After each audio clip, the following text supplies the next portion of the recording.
പുണ്യങ്ങളുടെ പൂക്കാലമായ റമദാൻ രണ്ടാം 10 പൂർത്തീകരണത്തിലേക്ക് കടക്കുമ്പോൾ ബദർ ദിനത്തെ അനുസ്മരിച്ച് ലോക ഇസ്ലാം മതവിശ്വാസികൾ.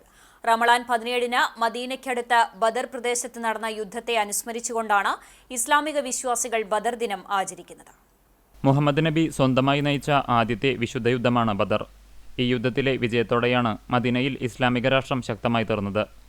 ആ യുദ്ധവിജയത്തിന്റെ ഓർമ്മ പുതുക്കുന്ന ദിനമാണ് ബദർ ദിനം. സ്വന്തം നാടായ മക്കയിൽ നിന്ന് മദീനയിലെത്തിയ മുഹമ്മദ് നബി അബൂജഹലിന്റെ നേതൃത്വത്തിലുള്ള സൈന്യത്തോടാണ് ബദറിൽ ഏറ്റുമുട്ടിയത്.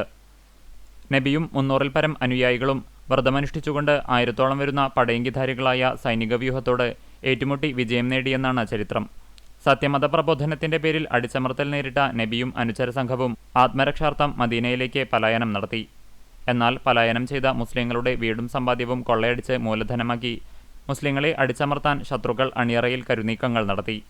ഇതറിഞ്ഞ പ്രവാചകൻ സിറിയയിൽ നിന്ന് മദീന വഴി കച്ചവടം കഴിഞ്ഞുപോകുന്ന ഖുറൈശികളെ തടഞ്ഞ് ശത്രുവിന്റെ സാമ്പത്തിക ശേഷി കുറയ്ക്കണമെന്ന് തീരുമാനിക്കുകയും അതുവഴി മുസ്ലിങ്ങളുമായി സന്ധിക്ക് ശത്രുക്കൾ മുതിരുമെന്നും കരുതി. എന്നാൽ ഈ നീക്കമറിഞ്ഞ ഖുറൈശികൾ അബൂജഹലിന്റെ നേതൃത്വത്തിൽ പടയൊരുക്കി.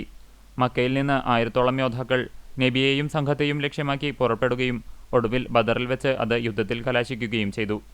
ഇതായിരുന്നു ബദർ യുദ്ധത്തിന്റെ പശ്ചാത്തലം. വിശ്വാസവും നിശ്ചയദാർഢ്യവും നൽകിയ അതുല്യ വിജയവും അതിലുപരി വർഗ വർണ്ണബോധത്തിന്റെയും ഗോത്രഗർവിന്റെയും വക്താക്കൾക്കെതിരിൽ സത്യമതാദർശശാലികൾ നേടിയ വിജയസ്മരണയാണ് ബദർ. ബദർ ദിനത്തിൽ വിശ്വാസികൾ വീടുകളിലും പള്ളികളിലും പ്രത്യേക പ്രാർത്ഥനകളും മൗലിദ് പാരായണങ്ങളും ഇഫ്താർ മീറ്റുകളും സംഘടിപ്പിക്കാറുണ്ട്.